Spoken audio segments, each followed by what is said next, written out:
अस्सलाम वालेकुम दोस्तों, तुसीं वेख रहे हो मेरा पंजाब टीवी। तो मैं तुहाडा मेज़बान मोहम्मद लतीफ़ खान। दोस्तों, सब तो पहले अपने चैनल करो सबसक्राइब और नाल ही बेल आइकन करो प्रेस, ताकि साड़ी हर नई आने वाली वीडियो का नोटिफिकेशन सब तो पहले तुहाडे वीडियो तक पहुंचे, ताकि वो वीडियो देख सको बआसानी सब तो पहले।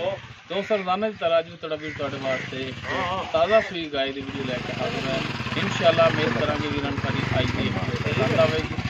लोकेशन सारी तहसील आरिफवाला, जिला पाकिस्तान, आरिफवाला तकरीबन 10-12 किलोमीटर के फासले से इस टाइम खड़े हैं।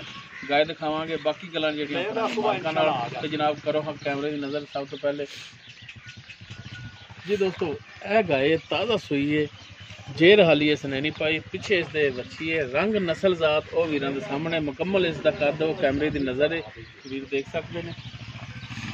माशाल्लाह वच्छी दी है, वच्छी सोहनी दी है, नस्ल जात वाली दी है। बाकी गाय की नस्ल जात जी है, मजीद मालका भी पुछ लाँगे। माशाल्लाह सभ्यां दे विच लिबास इस सोहना थण लग्या है और कला कला थण लग्या है। थणा का साइज है जो वीरां दे सामने वीर देख सकते हैं। माशाल्लाह काला सा थण लग्या है, जिन्ना लिबास अगे उन्ना ही लिबास माशाल्लाह इसका पिछे। ते जनाब करा दो तसलियां चार फेरो गाय दियां। तो मैं आप ले पैंती मूँह धोंदी है, मूँह दो दंद दे। चेक कर लो। अच्छा ट्राई तो जी माशाल्लाह मूँह दो दंद दे। मैं ठंग देना पहला सुबह सुई है। ए वच्छी जनाब तसली करा दे जी। ए वच्छी इस दे पिछे हो सकदा उन्होंने काम है। माशाल्लाह वच्छी काली स्याह दी सोहनी वच्छी। ते माड़ा जिहा पैदा टोर के दिखाया जी गाय नूं। चलो ओनू लै दवा भी, मैं आ गया तो मुड़ मैं आपा लभ लैसा।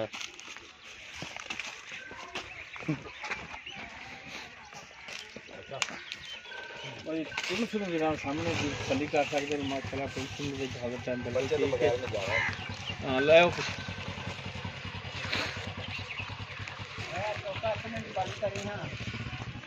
बाकी इसकी की डिटेल है ये मालकां को पुछ लैने ते जनाब कराओ हां तसलियां।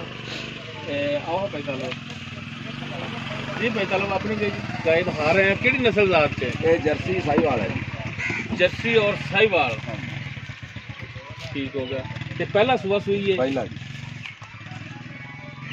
मूँह दो दंद है। मूँह दो दंद है जी, जो मर्जी थले बैठे सील साऊ है। हां देख लो। हां जी माशाल्लाह, कोई जाओ जो मर्जी करी जाओ, उन्हें गल ठीक पता हो ही गया। नहीं है। आ हुण सुई है जी, जेर नहीं पई है। हाँ हाली कौन सुई है, जेर नहीं हाली पाई इन्हें। ते जनाब ये हुण पहला सुबह सुई है, ते थणा दी की गारंटी देवोगे हुण? खान जी हुण तां सूपी है, कोई भरा आंदा आके चो लवे तसल्ली या कर अपनी लवे, गारंटी ते ले जावे। ठीक हो गया। गारंटी होगी थणा दी अपनी गारंटी होगी ते वादे घाटे दी, छट्टा छट्टे फार फुआरे हर शै दी। ते बाकी किसे भाई दा दिल करे वो आके चो लवे, ठीक हो गया जी। हां मौके ते आ जावे। बाकी हुण पहला सुबह सुई दुध है हुण नसीब दा, ये अल्लाह नु पता है ते भी किन्ना करेगी किन्ना नहीं। हां जी। बाकी तुसी गां वेख लो, काम वेख लो गां दे। हाँ जी ते दुध अल्लाह दा हुक्म होया ना जी, ते 14 अक्सर दित्ती रखेगी दो टाइमां दा। 20 सिरे ने कोनी देना, पहले ने दोंदी ते मुंह। हाँ जी मुँह दो दंद। हां जी। ते इंदा हुण की जायज मुनासिब प्यार मुहब्बत वाला रेट की? छोटियां छोटियां गल्लां हाँ छोटियां जी जायज दियां गल्लां विच ला अपनी गां है। हाँ जी पक्के जे मुੱਲ हुण 220 दे देंगे। 2,20,000। हां जी ਤੇ ਇਹ 220 ਦੇ ਵਿੱਚੋਂ ਹੁਣ ਕੋਈ ਪਿਆਰ ਮੁਹੱਬਤ ਵੀ ਕਰੋਗੇ ਸਾਡੇ ਨਾਲ? बिल्कुल करांगे जी, ਮਿਹਰਬਾਨੀ ਹੋਵੇਗੀ ਰੇਟ ਦੇ सर्दी ਵਿੱਚੋਂ। च आए हुण साडा बिल्कुल। हक बनदा। जी दोस्तों, जर्सी और साहिवाल का क्रॉस है। पहला सुबह सुई है, मूँह दो दंद है, ताज़ा सुई वाली। जेर इसने नहीं पाई, पिछे इसके जो वच्छी है। बाकी दुध जो नसीब का है।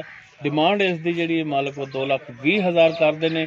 ते कमी पेशी इंशाल्लाह इन दे विच जरूर होगी। अगर किसी वीर दे नहीं अगों बाहर आउनी ओनी पिछों बाहर। हाँ जी बिल्कुल, अगर किसी वीर दे गाय पसंद आ जाती है वो साडे नंबर ते रब्ता कर सकता है 0321 57 29 251।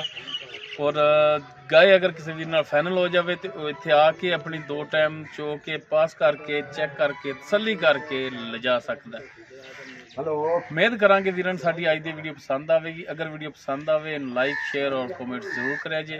इस दे नाल ही अपने मेज़बान मोहम्मद लतीफ़ खान दे वो इजाज़त। इंशाअल्लाह मिलांगे एक नवी वीडियो नाल। अल्लाह हाफ़िज़।